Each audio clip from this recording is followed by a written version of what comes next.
welcome to No Broken Legs. I am your host, Evan Belfiore. Joining me on the podcast today is Jimmy Champ. And Jimmy, we're going to get to say some words in a sequence I never thought we'd say, man.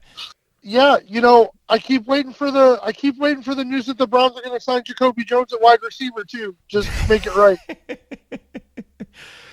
Yes, because this Sunday, starting for the Cleveland Browns, will be Joe Flacco.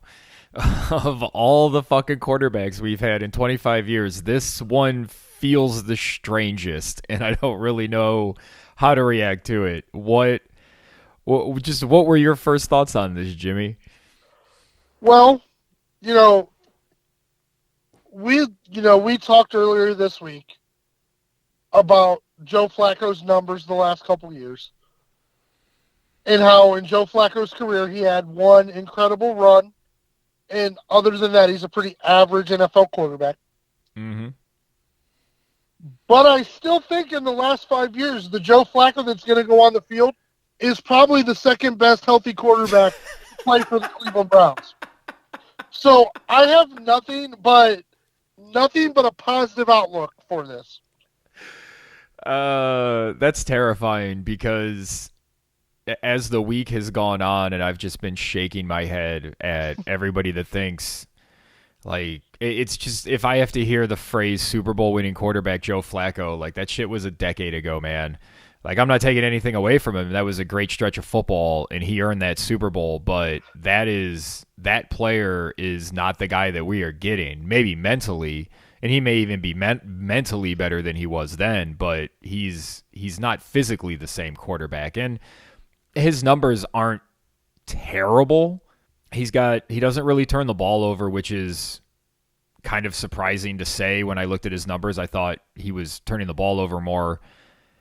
What worries me in this game is he's not mobile, like, at all. Nope. And for a few years now, I've been talking about defenses adjusting to quarterbacks that can run and throw, and that when they don't have to worry about the quarterback moving, like, those guys got really beat. Like, Tom Brady got beat up last year, like, because everybody knew, like, all right, we just got to get to that spot. Like, that's where we have to get to. We don't have to worry about covering. You're playing Lamar or Mahomes or Josh Allen, and you got to run all over the fucking field to chase these guys down.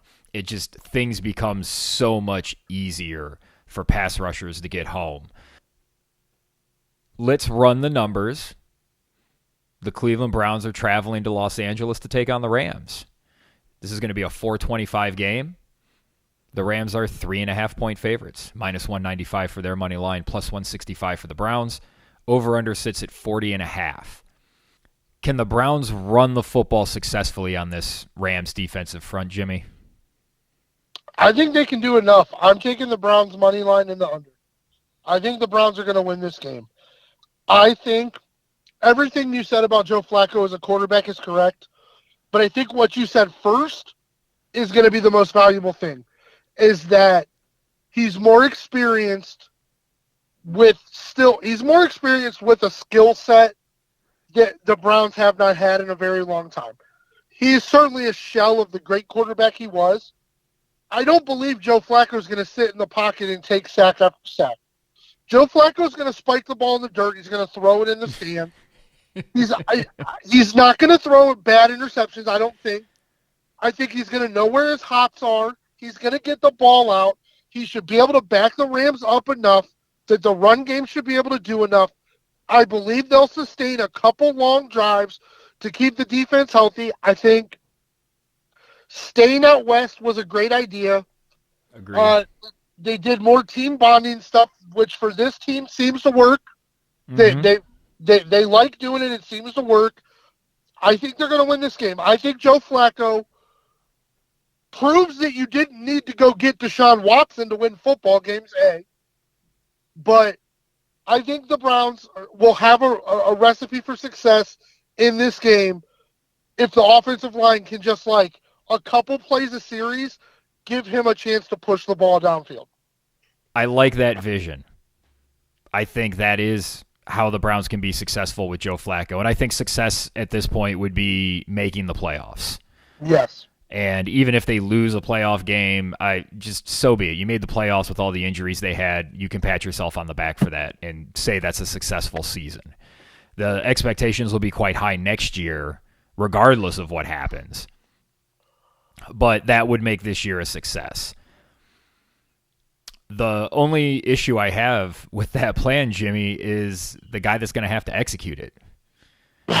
And this dude went super, super fucking pass happy with a rookie quarterback that he didn't let throw the ball more than 5 yards, except for at the absolute end of the game when he had to.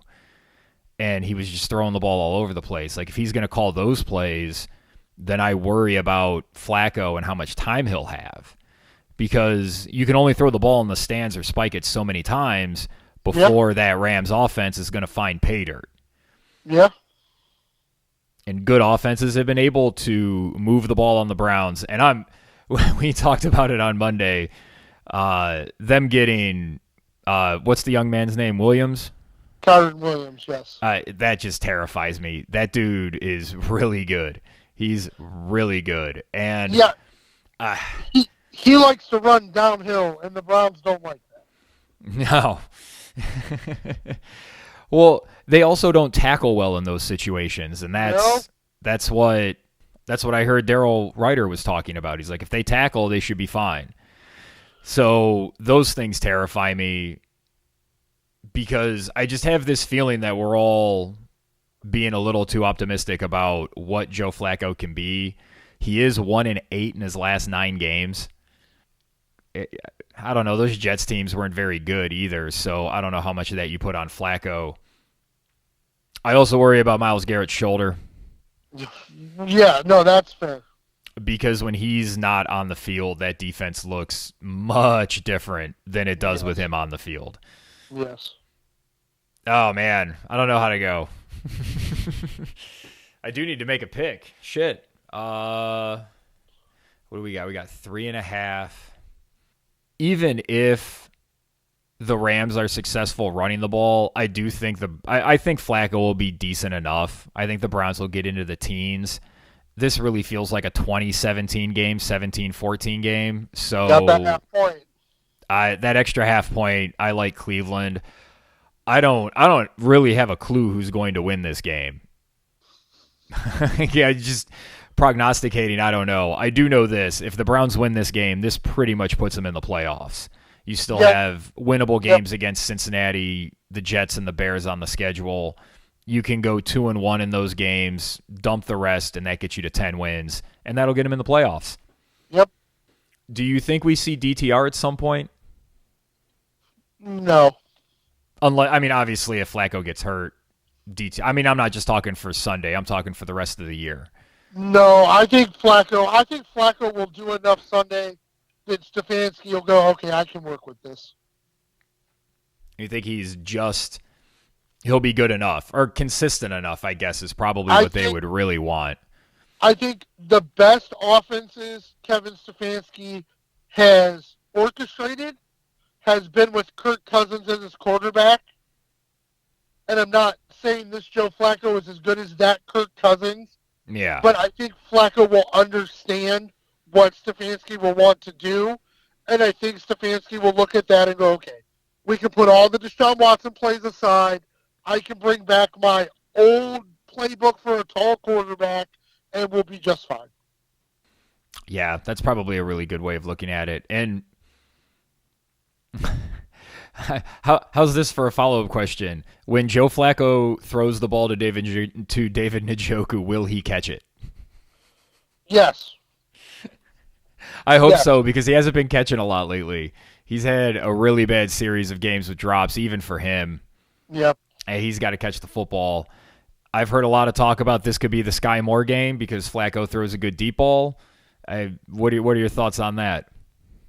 Yeah, no, I think you'll see Joe Flacco probably try to feed Elijah Moore the football.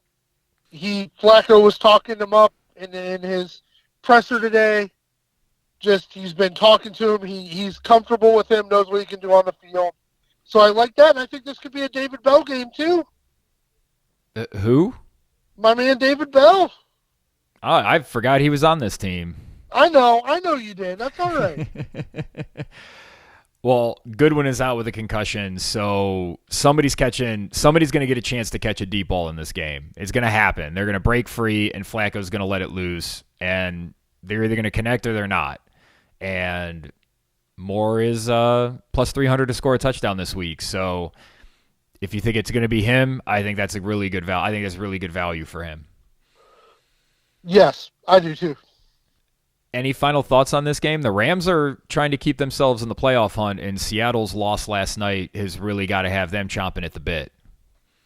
Yeah, I wouldn't be surprised if the Rams won this game, but I just think this is going to be like a super heavyweight, slow slugfest game that Matt Stafford doesn't like to be in, and I think the Browns are going to pull it out. Well, that would make a lot of people happy. It would make me laugh that Joe Flacco won a game as a Cleveland Brown, especially his first one.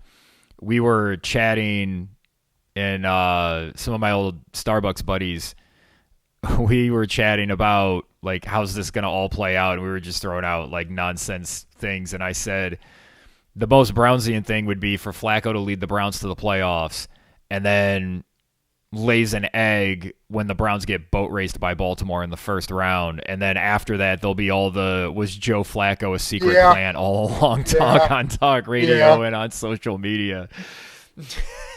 Yeah, that feels very likely. I can see that scenario playing out. That just feels so poetic. I just wanted to throw that out there as a semi prediction in case it happens. I want to look like I'm smart. Attaboy. I did mention that Seattle fell to 6-6. They got that game was something else, man. Them and Dallas just refused to punt all offense. Dallas ends up winning. That's a really nice win for Dallas. It keeps their hopes alive, not just for the division, but maybe if they overtake Philadelphia, they have a chance possibly get the 1 seed. So big game for the NFC. What'd you think of that, man? A lot of action. Yeah, I think Dallas's defense isn't as good when they're playing a good offense. Seattle's offense was good enough, but you've got to convert down there on those 4th and goals. That's it. But give Dallas credit. Seattle was a good team, one of the better teams they've played, and Dallas stuck in there and got the win. Before we move on to the rest of the Week 13 games, I do want to mention a lot of teams on the bye this week. Yes. The Ravens, the Bills, the Bears, the Raiders, the Vikings, and the Giants are all on byes. Some of those teams could desperately use one. There's just sometimes that we get great matchups that we've been looking forward to all year, and we know are probably going to be playoff previews. And we have one Sunday, man. The San Francisco 49ers traveling to Philadelphia to take on the Eagles. First game that these teams have played since Brock Purdy's elbow blew up and really ruined what was shaping up to be a really fun NFC Championship game. The 49ers are 3-point road favorites in Philadelphia, minus 160 on their money line, plus 135 on the Eagles' money line. Over-under sits at 48 right now, Jimmy. Just, is this game going to deliver? Is this going to be a super close game? I think it's going to be close. I'm taking the Eagles' money line and the under. I don't think there's going to be a whole lot of points. Really? But I just still think, everywhere across the board, these teams are even, but I believe Jalen Hurts is better than Brock Purdy. And I believe that will be the difference. I believe Jalen will make a couple plays that Brock Purdy will not, and the Eagles are going to win this outright. I like the Eagles with the points. I don't know if they win the game. I know that it's disrespectful to the Philadelphia Eagles, who are sitting at 10-1 and who have just beaten everybody in front of them and showed up and been better than we expected them to be, and they're 3-point home underdogs. Like, that just feels disrespectful. I also think the Eagles are going to be surprisingly up for this game. A lot of times when we see these rematches in the regular season, the team that won the playoff game tends to lose because like it's just this is the other team's Super Bowl. Like this is what they've had circled for months. I don't think that's the case here because I think Philadelphia's had this game circled since they started hearing San Francisco whining and crying about Brock Purdy's elbow blowing up. And that's fine. San Francisco has a legitimate reason to say that they think they were better that day, but I also saw Philadelphia march right down the field on that San Francisco defense. Yep. And I think, contrary to you in this, I actually think there's going to be a lot of points scored. I think this game gets in the 30s. Yeah, that Philly defense can be had, especially the pass defense. I am interested to see what McCaffrey looks like because this Eagles defensive front is really good against the run. So that's something to look out for as this game develops. If San Francisco can't run the ball, if they go full pass, does that actually help them? Because Debo and Ayuk can work that Eagles secondary. The Eagles defense makes quarterbacks Jalen Hurts. Like those are the numbers, the type of numbers that opponent quarterbacks are putting up against the Eagles. So we've seen Purdy put up big numbers against pretty much everybody because he's got so many weapons. But I think Philly's going to be able to move the ball. I think Philly's got some special juice this year, man. I really do. I mean, I think that Super Bowl, I think they have the confidence of a team that knows they can win a Super Bowl and not just, oh, we think we can win the Super Bowl. It's, no, we know we can win the Super Bowl. Like we were right on that doorstep last year and we let it get away.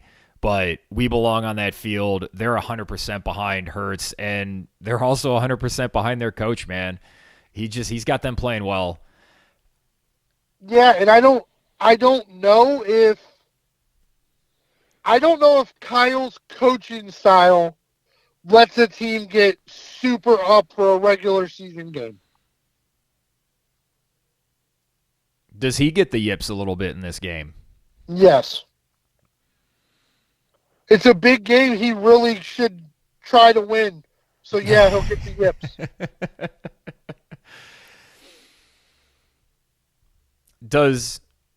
These are just all possible outcomes, but would it surprise you? Would any outcome surprise you? If San Francisco blew out Philly, would that surprise you? If Philly blew out San Francisco, would that surprise you?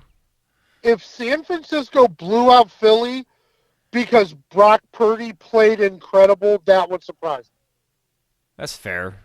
Like, if San Francisco blew out Philly and McCaffrey has, 250 all-purpose yards and, 3 touchdowns, that I can understand.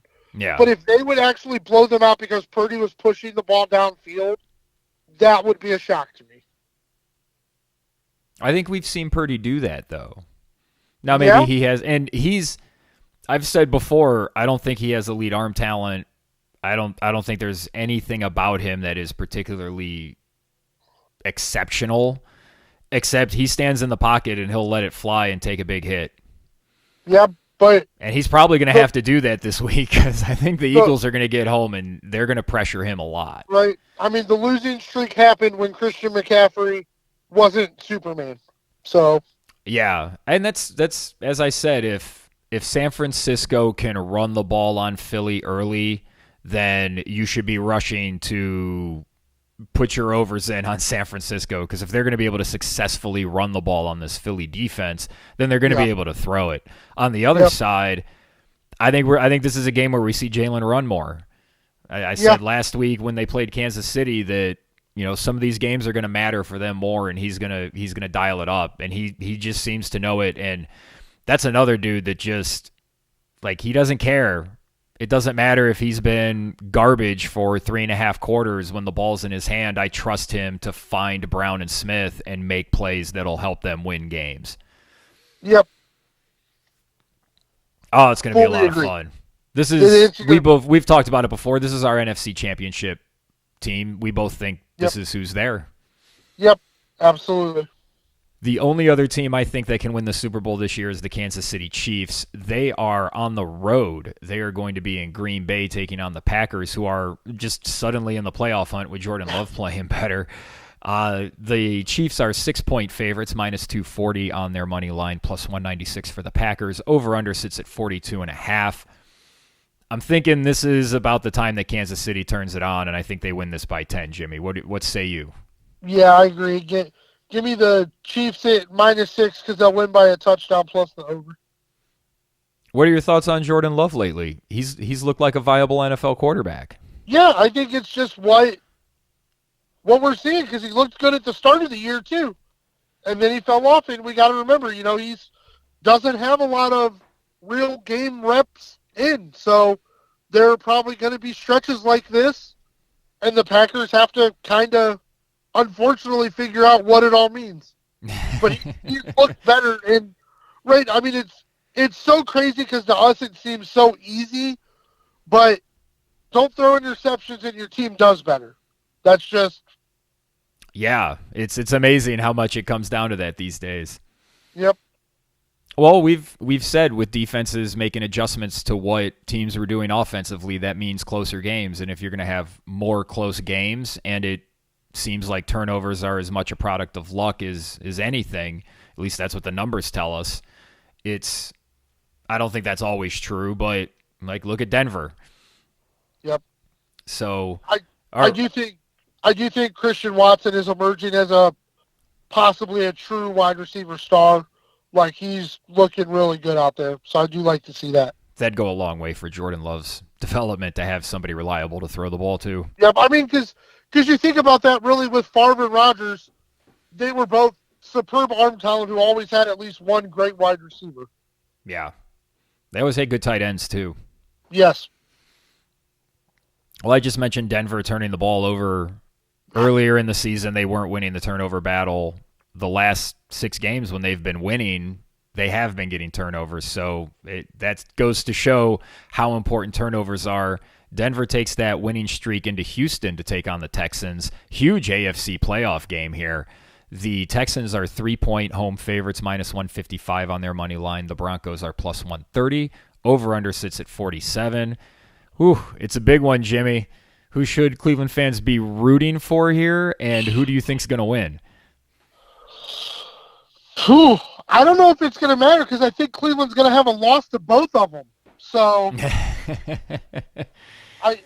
I don't know who they should be rooting for, but the Texans are going to win this game. So I agree. They do a good job of taking care of the ball, and I just don't think that Broncos offense is good enough to keep up with Stroud and what the Texans are going to be able to put up. Yeah, I don't think so either. What do you think? Do you think C.J. Stroud? How Herculean does the end of the season have to be for him to have a legitimate shot at MVP? This season? Yes. If they make the playoffs, I would have a hard time not making him the MVP. Okay. Mahomes has been good, but the Chiefs are a good example. You immediately think of quarterbacks, but then you think, yeah, but the quarterback play's been down this year. Defenses have really bounced back, and it's those guys that have the better numbers. And you start looking, and there's so many guys with great defensive performances out there. It's tough to pick one. Yep. So I mean, I've said before, I think this is a year that you would look at somebody like Myles Garrett, T.J. Watt, maybe Tyreek Hill, like Christian McCaffrey. Like, I think those 4 guys should be in the conversation a lot more than they are because this is such a quarterback-driven award. So I'm kind of talking against myself here when I say I think C.J. Stroud should be the MVP, but we know what that team is. They're terrible up front. Yep. I mean, he's most of their offense. They're not generally effective at running the football. He's just making things happen with his arm, and he's not turning the ball over. He's pushing the ball downfield. He's doing everything you would want any quarterback to do, let alone a rookie. So if he gets them to the playoffs, man, I don't know how you don't make him the MVP because I can't think of any other player that has had as big an impact on his team. Yeah, and you figure if they make the playoffs, his numbers are going to continue to progress at the pace they're on now. So he's going to be near the top of every category. Yeah. I mean, he's already Offensive Rookie of the Year. Nobody's really got a case against him at this point. Yep. There aren't a ton of great games on the schedule this week. No. No. Let's now move to the Miami Dolphins, who are traveling to Washington to take on the Armada. They are 9.5-point favorites, minus 455 for their money line, plus 345 for the Commanders. Over/under sits at 49.5. Miami seems to just destroy bad and mediocre teams, so I feel like the 9.5's no worry. I like Hill, Waddle. Shane's going to play in this game, and Mostert. I like all four of those guys to eat. Yeah, I'm right with you. I don't think firing Jack Del Rio really gives the Armada any juice. Like, if they fire Rivera, it's like maybe, they traded their best pass rushers. They're like, all right, this will make us bad. God damn it, the defense is still played. Well, get that fucking guy out of here. He's keeping it. We're having a chance to win games. That's not what we're here for right now. Get out of here, dude. Yeah, no, I'm totally with you. I'm not scared of the Dolphins covering that number. Yeah, even with Howell, I expect him to. Howell's probably going to have 2 turnovers and 2 touchdowns, and they'll lose something like 35-14, which is. Yep. I like the over here, but I like the over with Miami whenever they play bad teams because they might break it on their own. Yep. Up next, we have they're still in the playoff hunt, man. The Indianapolis Colts are traveling to Tennessee to take on the Titans. Colts are 1-point road favorites, minus 120 on their money line, plus 100 for the Titans. Over/under on this one sits at 42. The Titans are 4-1 at home. The Colts are 4-1 on the road. Jimmy, something's got to give. Yeah, I think both of these teams suck, but I think the Colts suck less. I'm going to take the Colts here, man. No daggum Taylor, no. But that hasn't been an issue because Moss has been really good for them. Yeah. I actually lean Tennessee in this game. Wow. I just think they play really well at home. I think Derrick Henry feeds off that home crowd there, and I think he really gets a lot of juice out of that. And I think that's why Tennessee's so good at home, because Derrick Henry is the Derrick Henry of old when they don't have to travel. Yeah. But my goal is to see as little of that game as possible, to be honest. Yes. Up next, we have the suddenly reeling Detroit Lions traveling to New Orleans to take on the Saints. Lions 4-point road favorites here, minus 205 for them, plus 170 for the Saints. Over/under sits at 47. I was going to ask you about what do we always talk about with Jared Goff, Jimmy? It's the pass rush, right? If you can get after him, you can make him work. So I decided I'm going to look up what does the New Orleans pass rush look like. And can you believe what one of the first headlines I saw was? What was it? It was from one of the beat reporters in New Orleans that said, the New Orleans Saints have the slowest pass rush in the NFL. When I clicked on the link, it had how long it took them to get hits on the quarterback, and New Orleans was last. So I'm going to take the Lions here. So I like the over, and I'm waiting to see if Chris Olave plays. If Chris Olave plays, the Saints are going to win this game. If he does not, the Lions will get back in the win column. That is how I feel this game is going to go. Ooh, that's 2 in a row we disagree. I like weeks like this. Yeah, we always learn something. I think last week the Lions realized maybe people like me who keep talking about their soft-ass schedule might be onto something, and they're not as good as they thought they were. Yeah. And the Saints, I don't think the Lions realize that they're actually in a fight for their division, while the Saints know they're in a battle for their division. Yeah. I think that's a fair way of looking at it.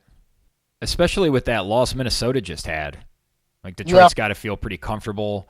And I would assume that the Lions players themselves have to know that the 1 seed's out of reach. Like, I mean, there's not much difference between the 2 and the 3 seed. No. But, I mean, the Saints they're really banged up. But Olave is playing at a different level right now. And if he plays, I think he's going to eat and be the number 1 overall wide receiver for the week. Wow. But if he doesn't play, I think the Lions will have no problem. Yeah, I just think Detroit's going to be able to put a lot of points on the board. I don't think New Orleans is going to be able to keep up. All right. So I was not, but I do now have them also as an over. Like 47 just doesn't sound like enough. Somebody's getting to 30 in this game. Like one team absolutely. individually is getting to 30, and I think both get to 20. So yeah, both the defenses suck. They're scoring points. yeah. Well, we get to just every year there's a team that drives me insane, whether because I've bet on them to possibly whether I've bet on them or whether every time I think I understand them they zag away. And this year that team is the Atlanta Falcons, Jimmy. They've been both of those things in one. I have money on them to win 8 games. 8. Just 8. And they're 5-6. So if they can just stay 500 the rest of the way, can cash that bet. And I probably get their division, make the playoffs because they're going to win the division. They are on the road to New York to take on the Jets. They are 2-point favorites, -130 on their money line, +110 for the Jets. The over-under on this is an astonishing 33.5. What? All I'm saying is Atlanta better be able to fucking cover this spread and win this game, Jimmy. Yeah, no, I got nothing to say there. Atlanta has to be the better team. The Jets defense still might be the best unit in the game, but Atlanta should be able to manufacture just enough points to win this game. What's his name? Though. Tim Boyle? Yeah. He's not an NFL quarterback. No, but he's Aaron Rodgers' buddy, so he gets to play on all the teams. Well, I'm glad they threw away a year on that. Yep. Hey, it's nice to see other teams doing that instead of just the Browns. Yeah, it's not just us, bud.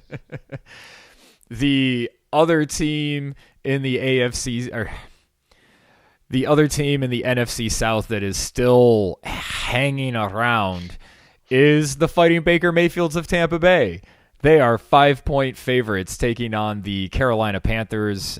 This game's in Tampa. Buccaneers -250, Panthers +205. Over-under on this sits at 36.5. What do you think, Jimmy? Does Tampa Bay get a win here? Do they keep their division hopes alive and crawl back into those in the hunt graphics? Like you're freaking out about your Falcons. I bet the over on 6.5 of Tampa. I'm like, would you guys win a damn game? Come on! But I don't think the Panthers have a good enough roster to get any juice out of firing Frank Reich. But I also don't think Tampa can beat anybody by a touchdown. So I think Tampa wins, but I do think Carolina covers. I think Tampa wins. I think they win by a touchdown. Wow. I agree. I don't think Carolina gets the bad coach bounce because they're just bad. Yeah. They're just not a good team. And I think the Bucs are good enough that they're going to be really fighting for this one. And if they're playing well, I think that home crowd will really get into it, and Carolina will be like, it is week 13. We're about a month away from the end of the season. Maybe I really should be thinking about that trip to Cancun. Yeah. Oh, I totally agree. Up next, a game. This was a game that I didn't really know quite what to make of. I had an initial reaction to it and then kind of thought better, and then I think I'm leaning back to my initial reaction, and that is the LA Chargers traveling to New England to take on the Patriots. The Fighting Herberts are 5.5 favorites over. The Fighting Justin Herberts are 5.5-point favorites over, I guess, Bailey Zappi. The Pats are the Chargers are -240. The Patriots are +196. Over-under sits at 40. Both of these are kind of dead team walking, but I think the Chargers are probably going to try to win this game because they could kind of keep their hopes alive, but I think that means they lose it. Wow. Is that insane? No. You'd have to fire Staley. Like, New England's defense is pretty good. Yeah. I mean, they're not terrible, and they're not going to give up. And Zappi's not going to turn the ball over like Mac Jones does. So do they get a little shitty QB bounce? Dead shitty QB bounce. Oh, man. No, I'm going with Chargers. Chargers win this game. Okay. I actually don't think New England's going to win. I think the Chargers do win, but I think they win by a field goal. So give me the points. Give me me New the England with points. the points, yeah. I like that. You can talk me into that. I like that. And I think it's also an under. I No, it's definitely an under. don't like at all what I saw from the Chargers offense last week against Baltimore. That just No. not a fan. And New England's defense isn't that far off of what Baltimore's defense is. Yeah, it's maybe not quite as good. So the Chargers maybe get to 20, but maybe they get to 20. Man, maybe I don't think no. New England's not scoring 20. Yeah, this feels like a 2017 game, 17-14, Yep. kind of like the Browns game. Yep. The currently 5th seeded Pittsburgh Steelers, Jimmy, because there is no football justice for Cleveland fans, are 6.5-point home favorites over the Arizona Cardinals. Minus 285 for the Steelers, plus 228 for the Cardinals. Over-under sits at 41. They fire their offensive coordinator, and all of a sudden they go for 400 yards. That offense still doesn't look like it's very good, Jimmy. And what is it with Pittsburgh receivers and just always being unhappy? They've had great wide receivers for 20 straight years, and none of them have been happy. You'd be unhappy too if you lived in Pittsburgh, bro.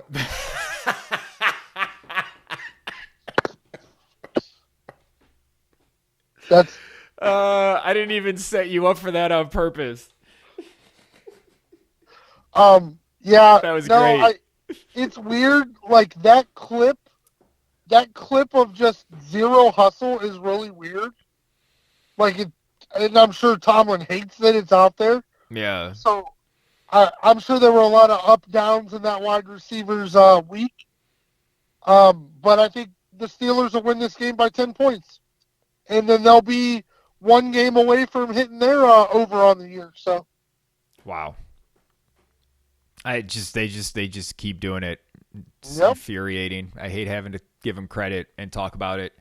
And 6.5's a lot, but Kyler, I don't know. I don't know what's going on with Kyler Murray in Arizona. I don't know if they know what's going on with Kyler Murray in Arizona. It seems like too many points.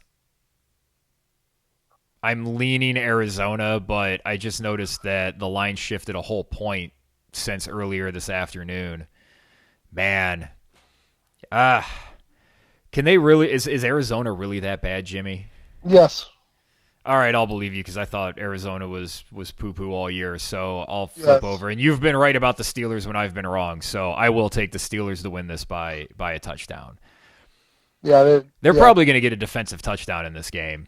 Exactly. That's probably, well, let's just take a look. We are a gambling podcast after all. We are that. And to that point, you can bet on individual defensive players here to score a touchdown. Look at that. TJ Watt plus 3,500, Joey Porter plus 3,500. Those are some big numbers. What I was looking for was just generic defensive player to score a touchdown. I would imagine it's there somewhere. I like the TJ Watt, though. That's good odds. Yeah, combine that or, make that a bet on a partner that in some way with Kyler Murray throwing in an interception. Yep. Total interceptions. Yeah, Kyler Murray minus 131 to throw a pick. That's unsurprising. It just feels like he's going to throw an interception in this game, and it might get returned for a touchdown. So see what you can get for Pittsburgh's defense to score a touchdown. Yep. We'll wrap up the week with the Monday night game. The Jacksonville Jaguars are hosting what's left of the Cincinnati Bengals. They are 8.5-point favorites, minus 420 on their money line, and plus 320 for the Bengals. Over-under sits at 38.5. I was not impressed with what I saw from Cincinnati's backup quarterback. Not impressed at all. You don't say. This feels like a game Jacksonville better be able to win by 10, and I think they do. I think they're good enough to win this by 10. I like Kirk and Ridley to have pretty good games. I don't know if they're both going to find the end zone. This feels like a game where Etienne gets going, and when he gets going, they usually score a lot of points. So maybe this is an over. There's probably better bets than betting the over-under on this, but if you're taking Jacksonville with the 8.5, I think you should also take the over because it's probably both going to hit. Yep, I agree. Yeah, I agree with everything you said there. No disagreements on this one. All right, well that's it. That's the week 13. That's the week 13 NFL slate. It's getting down to crunch time. We'll probably start taking a look at some of the over-unders that are hitting here in a few weeks, as Jimmy mentioned earlier. This is the time to do it. Get those bets to come in so you can get ready for the playoffs. Start figuring out who you like, who you want to bet on moving forward. Yep. And just set yourself up for success and a happy holiday season. Oh, yeah. Jimmy, thanks for joining me tonight. It was a lot of fun. No place I'd rather be, brother. I would like to thank all of you for listening. For Jimmy Champ, I am Evan Belfiore, and we are no broken legs.